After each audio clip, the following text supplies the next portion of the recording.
Bloomberg Audio Studios. Podcasts, radio, news.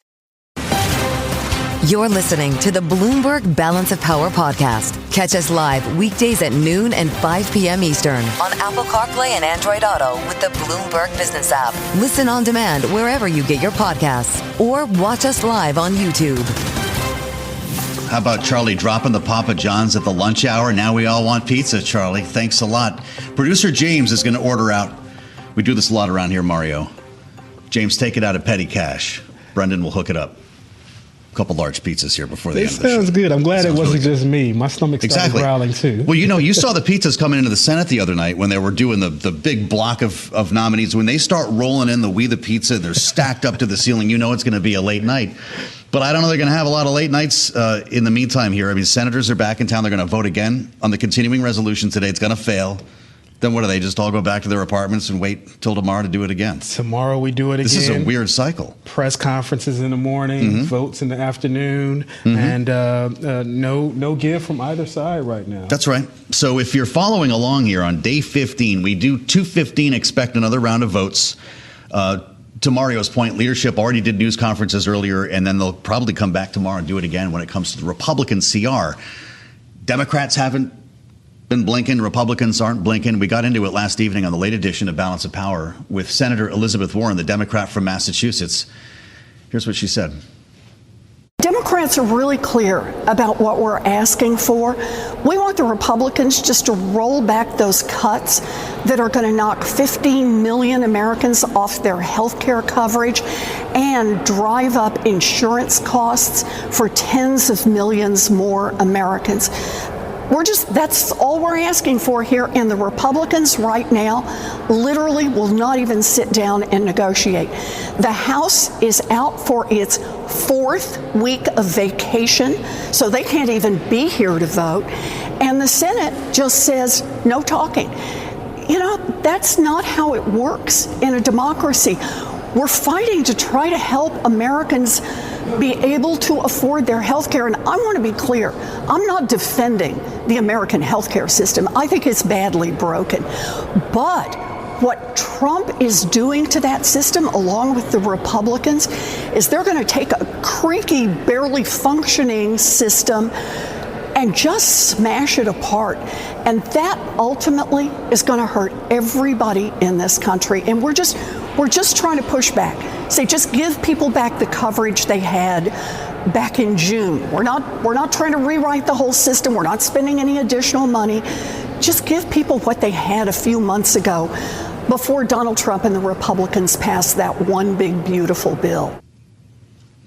The BBB is talking about this with Elizabeth Warren on Bloomberg TV and radio last evening. And we fast forward to the latest research from Ipsos on the shutdown. Of course, Cliff Young is always running numbers on any number of issues. But Mario, storm clouds on the horizon. The headline here, a pox on all your houses when it comes to blame for the government shutdown. Cliff Young is with us right now, of course, from Ipsos here in Washington, U.S. Public Affairs Chair, Professor, Texas A&M University's Bush School of Government and Public Service. Cliff, it's great to see you. Are these bigger storm clouds for D's or R's? Well, I think it's storm clouds for all of them, really. When you look at the polling and you peel away the onion, Americans are just saying are criticizing everyone, Republicans, Democrats, and Trump and the Trump administration. Now, when you look a little bit deeper into the data and you force people to choose, they slightly blame the Republicans more than the Democrats. But overall, the takeaway is it's a dysfunctional system, a pox on all your houses.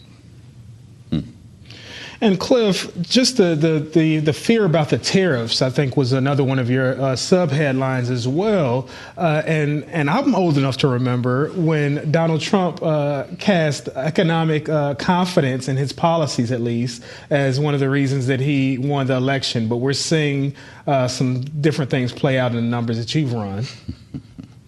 Yeah, well, the issue set is changing, right? He won on cost of living. It still is an important issue, but other issues like political extremism are more important.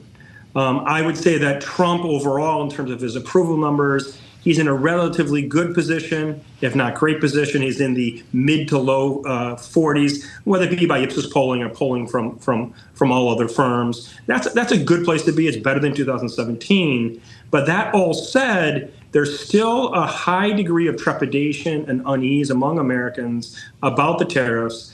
They see the tariffs as inflationary in nature. We've already picked up in our polling, in the surveying of American households, changing or adjustment of behavior on the margins. Maybe I buy a little bit cheaper. Maybe I stockpile a little bit. Obviously, this hasn't fully hit. When you look at sort of the projections from economists, it looks like the tariffs will have their full impact in Q4 and in Q1 of next year. So those, in my mind, are the real storm clouds. That is the impact or potential negative impact of inflation on Americans' opinions of the administration and Trump.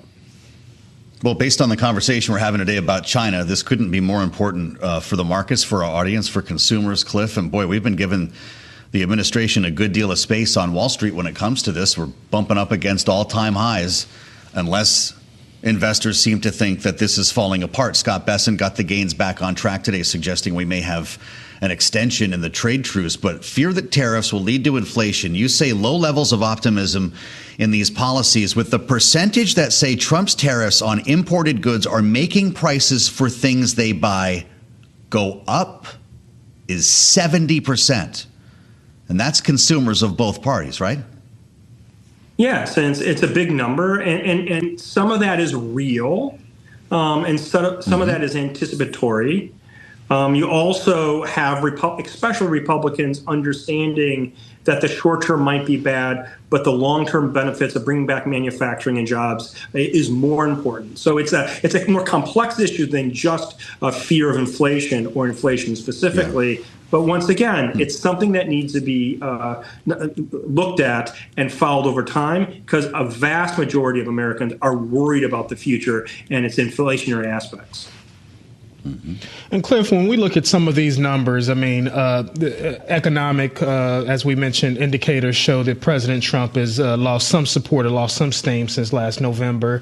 Immigration relatively seems to be a stronger issue for him. But when you look beneath those numbers, they look a little bit mixed in terms of National Guard, in terms of just deportations, et cetera. Yeah, it's very interesting. That's a very important point, Mario. When you look at Trump, generally speaking, and his approval ratings in general, he's in a relatively good place. I already said he's like around 43 or 44. That's better than 2017. All things considered, it's a good place to be in a highly polarized America.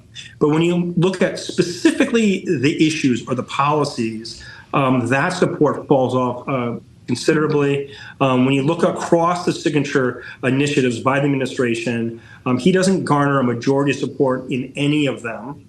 Not even immigration. When you go specifically at immigration, you talk about deportation, it falls to around 40%. Obviously, he still garners the support of Republicans, supermajority percent of Republicans, but across the board, these signature policies do not find majority support. Fascinating numbers on crime here, Cliff, and it reminds me of polls that find, congressional approval ratings are off a cliff. They're in the single digits, unless you're talking about someone's own member of Congress, and they love that guy. Just fire everyone but my guy or my gal, and that's apparently the case for crime in your city. Your city is safe, just not the other ones. And when you take a look at this, you asked questions about this compared to this time last year. Is crime in the following area higher, lower, or the same? When you look at the country, through the roof, it's higher. Major cities, a little bit lower. Your state as a whole, we're down in the 30s here. Your city or community, nobody thinks that crime is a major problem. It's in the 20s. So the president has seized on a national perception here that people may not rationalize with their own town. Yeah, man, I love my town. I love my guy. I don't like your town. I don't like your guy. That's something we see perennially in polling since even the 1930s. And indeed, the administration has leveraged that, right? It's all about proximity. The closer I am to the issue of crime, the less I think it's a problem.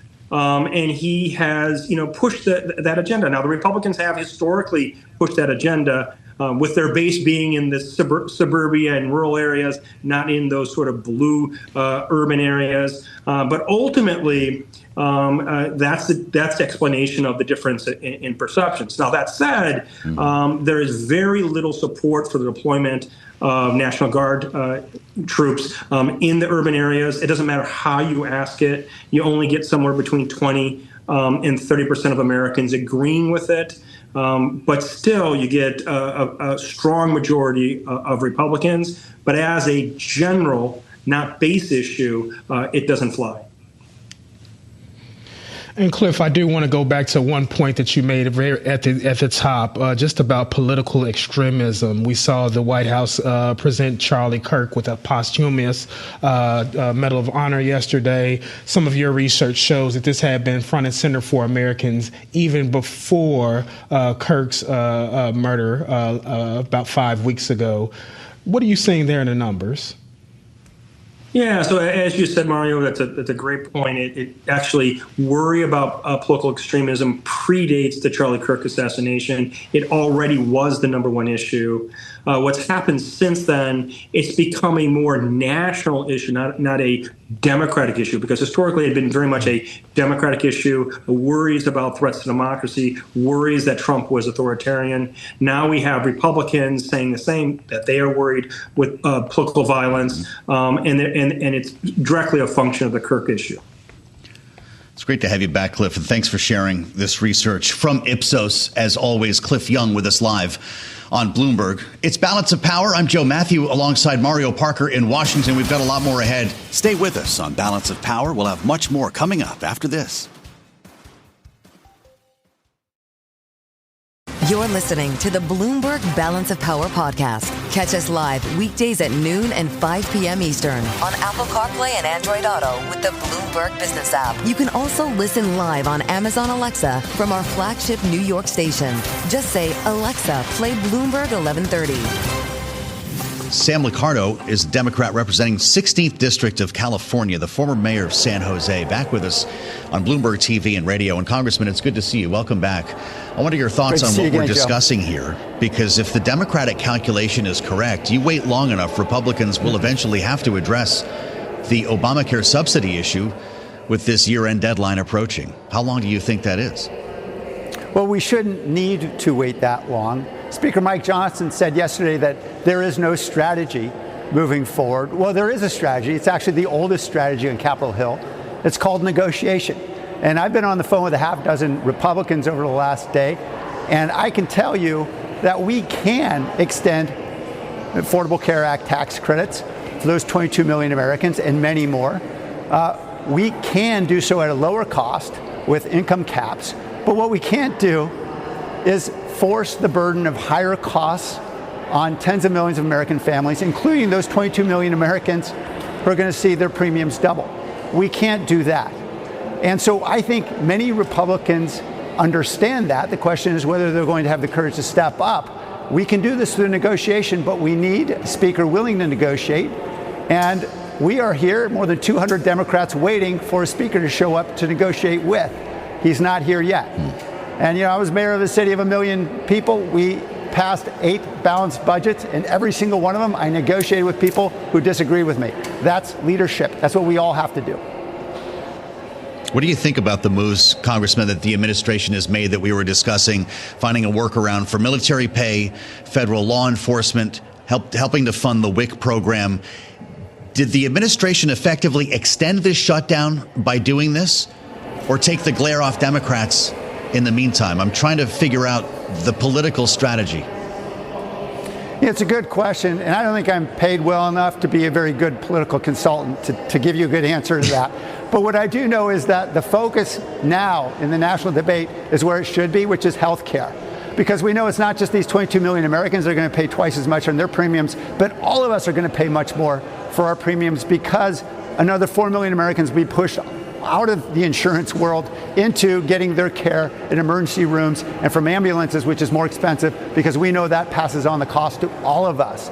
So we're going to see all of our premiums rise if we don't get this solved. And we're out of time because we know November 1st is when all of us receive that information about what plans we can choose and at what price. So we've got to get it done quickly. What is it that has you in Washington? I understand that your leader, Hakeem Jeffries, has called the Democratic Conference back into town just to be present. Are you having conversations with anyone? Are you doing interviews, trying to spread the message? What's the purpose of being here when the House is not actually in session? Well, yes, we have had caucus meetings, and certainly we're talking to media as I am now. But frankly, my conversations with Republicans have been over the phone because they're not here, they're at home. Look, we're on duty, they're on vacation. We need everybody to be on duty because we need to do much more for the American people. They deserve better than this. And since the big ugly bill passed, 104 days ago, Speaker Johnson has called us into session exactly 19 days. So that is not a record of hard work that's going to be required to get us to negotiate to move forward. He's got to call the House back into session, and he needs to get his team here so we can negotiate. Well, I know you have a unique view as a former mayor, and as we say frequently on this program, mayors don't always have the luxury of lawmakers in Washington when it comes to playing partisan politics. What is going to happen when these notices start going out? Many of them, to your point, are out already. Open enrollment set to begin on the 1st of November. Does your phone start ringing off the hook? Are you able to provide constituent services in the middle of a shutdown? And what would it mean? How many people would see their premiums rise in your district? Well, we'll see 24,000 families see their premiums nearly double as a result. And in my district, that means about $3,200 a year more that they'll be paying for their health insurance. But really, this is going to be a burden on the entire health system. We know it's going to force the closures of some clinics and hospitals, and it's going to increase the cost for all of us, even if we're on private plans that we don't purchase on the exchange. And so everyone's going to feel the pain here. Yes, we're going to get the calls, and yes, we will be there manning the phones and receiving the emails because our offices have been open. In fact, I even opened an additional office back at home in the last couple of weeks to ensure that we can handle what we know is a lot of pain for folks. We've been meeting with federal employees and their unions and so forth to try to figure out how we can reduce the burden that so many Americans are feeling. I understand the Capitol Police have missed their first full paycheck now for the first time. They're not included in the military or the federal law enforcement coverage, unless you can tell me otherwise, Congressman. We've had a big conversation about security in the Capitol recently with the uptick in political violence. How concerned are you about the Capitol Police not being compensated? What does that mean for your security? Well, forget my security. I think it's a shame, and we should all feel shame because these are women and men who struggle to pay their rent, to live in a very expensive Washington metro. They deserve to get paid just like everyone else does who's working hard. By the way, members of my team, I'm also not taking a paycheck during this time. We all need to get the government open, and we need to be able to treat all of our employees and the American people more fairly. I want to ask you about the rhetoric that we've been hearing from the White House, and I'm not sure what the president will say. He's going to have a news conference later on today, and I suspect will add to this conversation. But in promising mass layoffs, as Russ Vought has at least begun to announce the rifts with this shutdown, the president has also suggested that on Friday he will have a list, 2 days from now, a list of what he refers to as Democrat programs that will be cut. Let's play for our audience what he said yesterday, Congressman. We'll have you respond. Here's the president. The Democrats are getting killed, and we're going to have a list of them on Friday, closing up some of the most egregious socialist, semi-communist, probably not full communist, we're saving that for New York, but semi-communist programs, and we're closing them up. We're not closing up Republican programs because we think they work. Congressman, I remain confused on this one because obviously citizens who are members of both parties and independents all tend to make use of these federal programs. Which programs are you aware that he's talking about? I'm not sure I really know. Is he saying Social Security is semi-communist? I don't know, but nonetheless, I'm confident, as you are, that many Republican and Democratic Americans depend on all these programs, and we need to keep them up open and running for America. But let's keep in mind, this threat is no different than the threat that we have heard since January 20th, right? We have seen 55,000 federal employees fired, 150,000 more pushed out the door. The most recent announcement was for another 4,000. We know it's all illegal. Obviously, that's in litigation. We've had many federal judges weigh in on this, and we've seen Republican-appointed judges telling this administration it's a violation of the APA and other laws. This continues to be illegal. We'll continue to fight it, but this is just more of the same. Well, really interesting wrinkle here. Do you take him at his word? Will there be more firings? Will programs be closed down? Oh, sure, he'll close them and then he'll reopen them when he realizes he made a mistake, just like he did a few days ago. Look, these folks are shooting from the hip and, more importantly, shooting before they aim. And we've seen that constantly, from the times of Doge through the rescissions and now these decisions. We know what the framers of the Constitution decided, which was the power of the purse lies with Congress. Obviously, everything that they're doing is illegal, and they're going to find that some of these things they're doing illegally are probably not very well considered even for them, as we have seen them routinely back up. So yes, we're going to see more of this, then they'll back off, then we'll have judges shut it down. We're going to continue to fight. Well, we'll find out if you're right on that, Congressman, because it all does seem to be headed to the courts here. Sam Liccardo, many thanks. California's 16th District, the Democrat in Washington, with us live on Bloomberg TV and radio. We'll have more voices from both sides of the aisle as we make our way through this shutdown, and we'll assemble our panel next. Stay with us on Balance of Power. We'll have much more coming up after this. You're listening to the Bloomberg Balance of Power podcast. Catch us live weekdays at noon and 5 p.m. Eastern on Apple CarPlay and Android Auto with the Bloomberg Business app. You can also listen live on Amazon Alexa from our flagship New York station. Just say, Alexa, play Bloomberg 1130. I'll tell you what, Mario, the fact that the government is shut down is not keeping politicians from turning to the campaign trail. And in the case of Seth Moulton today, this is fascinating. Democrat from Massachusetts, member of Congress. You've heard him many times, seen him many times on this program, right? An Iraq War veteran, Marine Corps combat veteran with an incredible story to tell, who has reached for leadership positions in the past. He, in fact, challenged Nancy Pelosi at one point for Speaker and did launch an ill-fated run for president. Now it's on to the Senate. Yes, Seth Moulton making the announcement in video form today. Watch and listen. We're in a crisis, and with everything we learned last election, I just don't believe Senator Markey should be running for another 6-year term at 80 years old. Even more, I don't think someone who's been in Congress for half a century is the right person to meet this moment and win the future. Senator Markey's a good man, but it's time for a new generation of leadership, and that's why I'm running for U.S. Senate. Wow. You know, Joe Kennedy tried this as well, and it was the end, at least for now, of his political career, is the end of his congressional career. Ed Markey's like part of the woodwork up there, but Seth Moulton's right. He's turning 80. And that's part of the risk, right? When you challenge these members in Congress who have been there for a long time.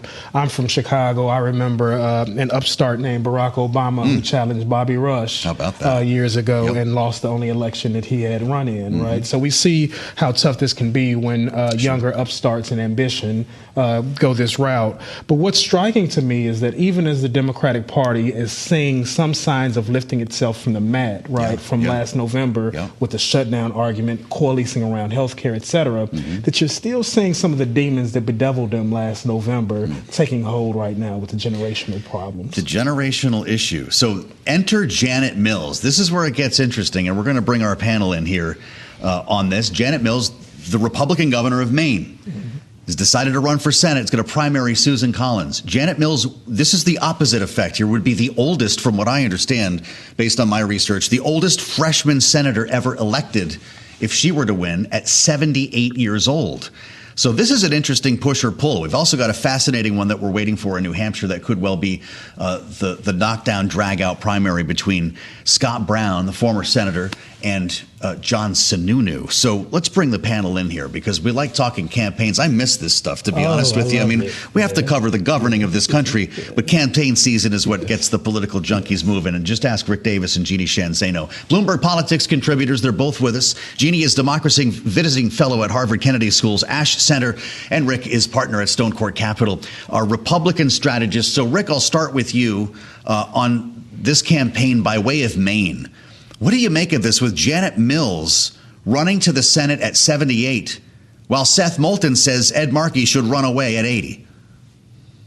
Yeah, there's no question that part of the debate that's going on inside the Democratic Party is a generational one. You know, when you've got Chuck Schumer, the majority leader, you know, as a geriatric in the Senate, and so, you know, the symbolism should not be lost, and it's not lost on voters.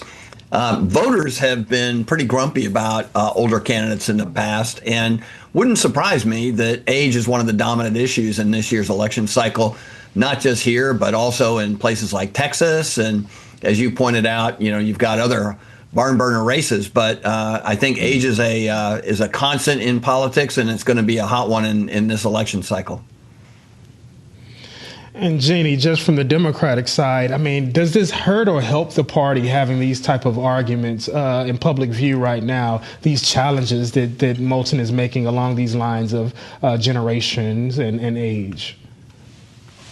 Yeah, I first want to thank you guys because, to Joe's point, I am so thrilled to be talking elections. It means we are in midterm season almost. And of course, as a New England person, I love 3 good New England stories. You know, we are seeing these generational fights, but there's a big difference on the Democratic side between what we're seeing in Maine and what we're seeing in Massachusetts. You know, the difference is we can't conflate age and ideology. It's so fascinating because in the Massachusetts case, Moulton is the younger and more moderate of the candidates. Markey is much more, or at least somewhat more, progressive. And I should also add, I believe I have these numbers right, that Markey was elected to office 2 years before Moulton was born. So that'll tell you something. But Markey is the more progressive of the candidates. It's flipped around when you get to the Democratic side in Maine and you see somebody like the governor, Janet Mills, and you see somebody like Plattner, who is the younger and more progressive. So it's running along 2 tracks, the debates in the Democratic Party, generational and age. But one thing, generational, and ideological, but the one thing that joins them all together is they are all talking about issues of cost of living. Same thing we're seeing with Mamdani, same thing we're seeing with Moulton. Can you afford to live in this Trump 2.0 world? So that is what joins them all together, regardless of age and ideology. To be clear, by the way, I should have said Janet Mills is a Democrat. She's got to get through a primary, as Jeannie is describing, to face off with Susan Collins. Jeannie, we remember the race that former Congressman Joe Kennedy ran against Ed Markey, and anyone listening to us right now on 92.9 in Boston remembers that was a tough one. That was a tough slog, and there were a lot of young progressives who had backed Bernie Sanders who said, no, we're sticking with Ed Markey. He also had a campaign manager in John Walsh who followed him to Washington and has since passed, who will not be with him this time. I just wonder how different the dynamic will be in this race with Seth Moulton. Yeah, I was just thinking about that. I mean, that gives you a sense as to how strong Markey has been for years as part of the fabric of the Massachusetts political scene, that he could defeat a Kennedy. And he did so with a lot of support. This race will be different in part because of our experience in 2024 and the issue of age and questions about both Markey and Mills. You know, does it make sense for Democrats to be running people in their late 70s for office after what happened in 2024? That's a big question. But, you know, another part of this is that Moulton not only is more moderate, but he has been challenging Democrats and doesn't have quite as many, I don't know if you want to say friends, a lovely guy, but doesn't have as many allies in the Congress. He's been there a while, doesn't have as many allies as Markey. So very different styles as well. But I think this is going to be a much tougher race for Markey because of the environment after 24. And Rick, and just looking at Maine, I mean, whether it's Janet Mills, whether it's Plattner as well, I mean, for a long time, Democrats have tried to take that seat that Collins has held. From your perspective, I mean, is she finally vulnerable, or is this a mirage that Democrats risk just throwing a lot of money at? Yeah, that's a good point. It was a mirage last time she ran, $50 million spent on both sides to unseat her, the number one target, and she survived quite well. And you're right. I mean, she is the number one target again this time. And so I do think the Democrats have found a much more competitive opponent this time.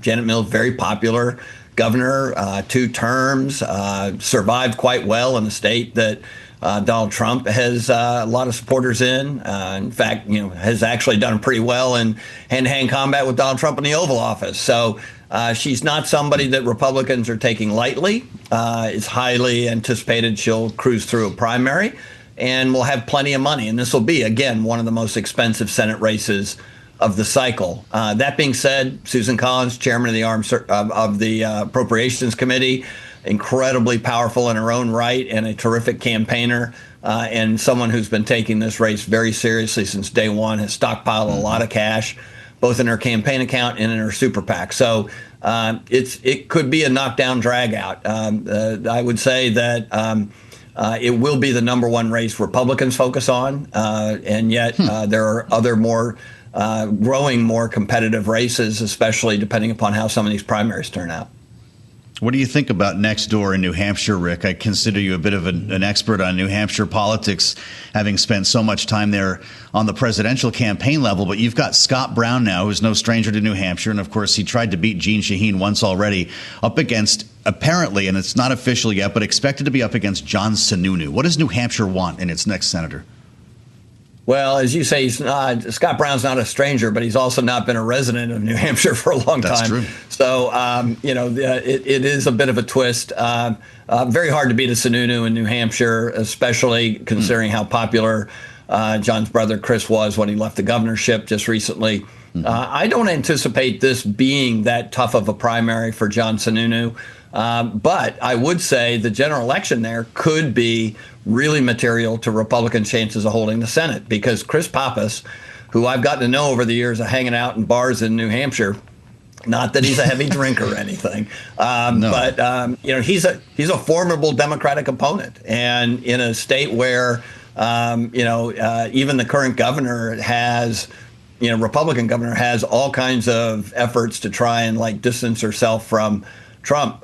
This will be an interesting one when it gets to the general, too. So good primary to watch, knockdown, drag out, but even an equally more interesting general election, I think. And Jeannie, to Rick's point about Pappas just being a formidable candidate should it shake out that way, I mean, Democrats have. Otherwise, we're talking about some of these existential and philosophical differences, generational differences within the party. But Democrats are doing a pretty good job of putting forth some solid recruits, right? Absolutely. And Mario, I don't know if you know, but I always like to challenge Rick Davis. So when he says that the governor of Maine is going to sweep into the primary on the Democratic side, I wouldn't count Plattner out. He is a very, very attractive, to your point, Mario, young and progressive up there. So sure, she has an incumbency. Sure, she's friends with Susan Collins. Sure, Collins would much rather like to run against her. But Plattner is a force to be reckoned with as well. So I'm just putting that out there, taking it to Rick Davis. And yeah, I think the Democrats are absolutely trying to recruit candidates and that they believe can win. And that's why we are seeing, Chris Pappas. He is a formidable candidate. So that is certainly a race to watch. You'd never say anything bad about Rick Davis. I know how this works. Jeannie Shanzano, Rick Davis, our Bloomberg Politics contributors. Thank you. We'll meet you back here tomorrow. Thanks for listening to the Balance of Power podcast. Make sure to subscribe if you haven't already at Apple, Spotify, or wherever you get your podcasts. And you can find us live every weekday from Washington, D.C. at noontime Eastern at Bloomberg.com.